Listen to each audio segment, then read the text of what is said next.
Thank you very much. Thank you. Thank you so much. Thanks to all of you. Thank you. Please, everybody, have a seat. Before I get started, as the father of two girls, can I just say how incredibly impressive those three young ladies were? Dad would be proud.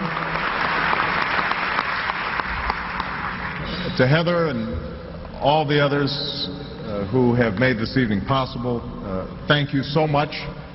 It is wonderful to be here. I want to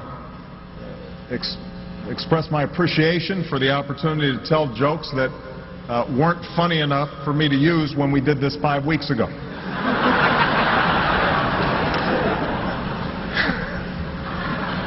Whatever.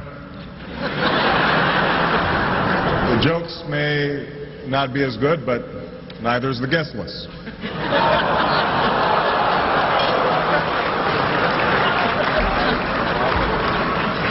I'm just joking. For me, there's no contest.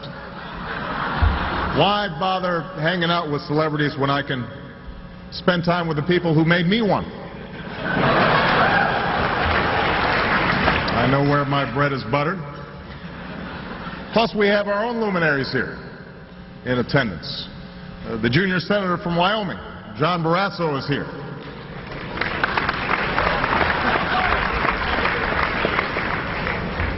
I'm sorry, John Barrasso skipped this evening.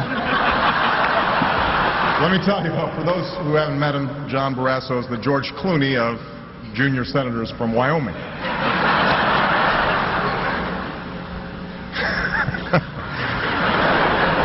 It is great to be here with so much talent from the world of TV and radio. Despite the flood of new media, I think your programming is more relevant than ever before.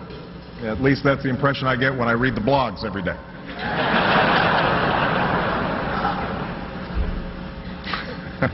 It's good to see a number of hard-working correspondents here tonight. Journalists like Chuck Todd. I think I spotted Chuck over there somewhere. At this dinner, Chuck embodies the best of both worlds. He has the rapid-fire style of a television correspondent and the facial hair of a radio correspondent.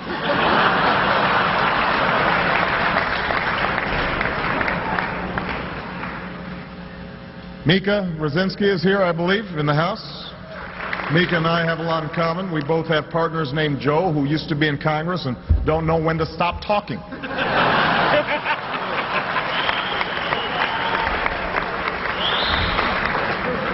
And happening now, Wolf Blitzer is here.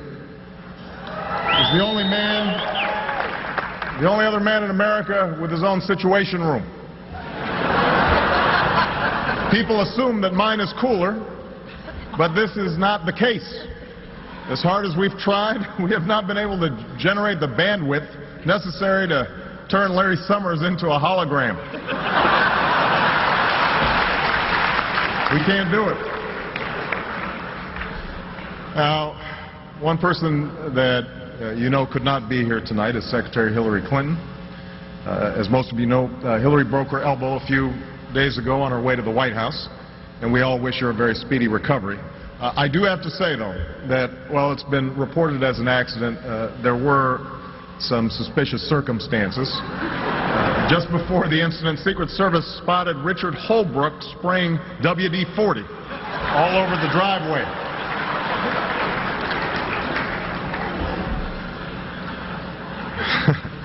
So now, on top of the cost of health care and energy and the recovery plan, we've got another fiscal problem. Fortunately, the lawyers tell me that Hillary's ready to settle. I have to admit, though, it wasn't easy coming up with fresh material for this dinner. A few nights ago, I was up tossing and turning, trying to figure out exactly what to say. Finally, when I couldn't get back to sleep, I rolled over and asked Brian Williams what he thought.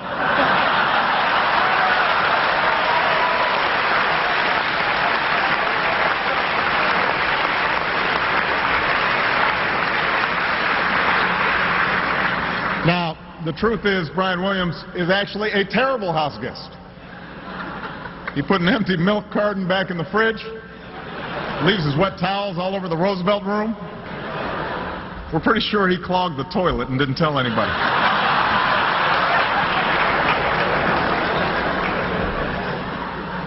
Although, I must say the whole thing was worth it. Inside the Obama White House is my favorite new show. There's just something really compelling about the main character. It's wonderful narrative. Yeah. In fact, the show has been such a hit that all of you guys now want to come and tape one in my house. ABC is planning a series called Dancing with the Czars. TLC's got something called John and Kate plus Peter Orszag. That's going to be good. Nick at Night has a new take on an old classic, Leave It to Uyghurs.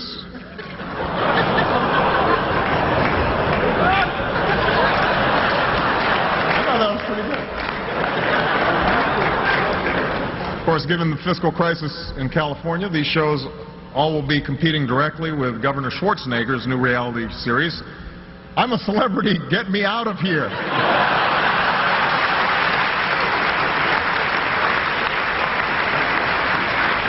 That's how I feel tonight. Look, it's nothing personal, but this dinner conflicts with my date night. I was supposed to be going out with Michelle for Thai food in Bangkok.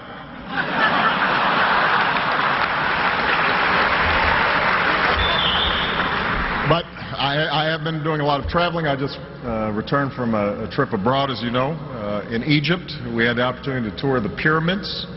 By now, I'm sure all of you have seen the pictures of Ram on a camel. I admit I was a little nervous about the whole situation. I said at the time, there's a wild animal known to bite and kick and spit, and who knows what the camel might do.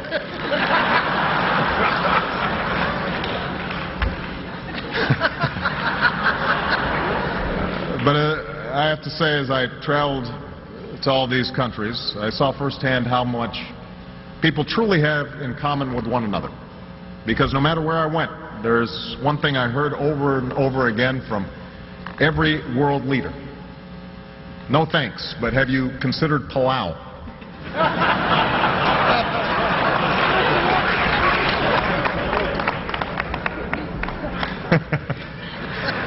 Of course, most of my attention's been focused here back home. As you know, we've been working around the clock to repair our major financial institutions and our auto companies. But you probably wouldn't understand the concept of troubled industries working as you do in the radio and television industry.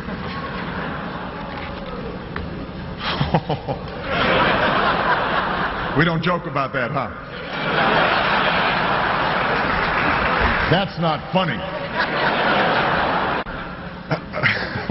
One problem we're trying to solve is the high cost of health care in America. And I'm pleased that in our quest to reform the health care system, I've gained the support of the American Medical Association. It proves true, the old expression, that it's easier to catch flies with honey. And if honey doesn't work, feel free to use an open palm and a swift downward movement. Now, the challenges we face are many, and I'll be honest, I don't have all the answers.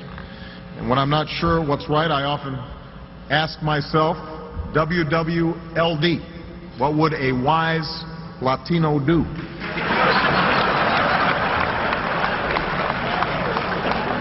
I'm proud of my nominee, Sonia Sotomayor, and all those who oppose her. To all those who say that there's no place for empathy on the bench, I say this: I completely understand how you're feeling. When you're upset, I'm upset.